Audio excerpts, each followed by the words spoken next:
एखाद्यावरती खोटा पोक्सोचा गुन्हा दाखल झाला तर त्याला किमान 1 महिना तरी जेलमध्ये बसावं लागतं आणि समाजामध्ये प्रतिष्ठा जाणं किंवा त्याची बदनामी होणं ही गोष्ट वेगळीच. अशा पद्धतीने एखाद्या व्यक्तीचं पूर्णपणे आयुष्य उद्ध्वस्त होऊ शकतं. बऱ्याच वेळेला राजकारणामध्ये किंवा इतर ठिकाणी एखाद्याला संपवण्यासाठी किंवा एखाद्याची प्रतिष्ठा पूर्णपणे घालवून त्याची बदनामी करण्यासाठी किंवा एखाद्याकडून खंडणी वसूल करण्यासाठी सुद्धा पोक्सोचे खोटे गुन्हे दाखल केले जातात. तर असा पोक्सोचा खोटा गुन्हा दाखल करणाऱ्यांसाठी पोक्सो ऍक्ट सेक्शन 22 मध्ये शिक्षा दिलेली आहे. याच्यामध्ये जी लहान मुलं आहेत म्हणजे ज्यांचं वय 18 वयापेक्षा कमी आहे त्यांना कोणतीही शिक्षा होत नाही. पण जी माणसं लहान मुलांचा आधार घेऊन खोटा गुन्हा दाखल करतात त्यांना 1 वर्षापर्यंतचा तुरुंगवास आहे आणि दंड सुद्धा आहे.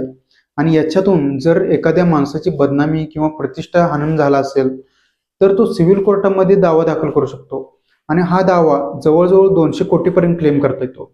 धन्यवाद.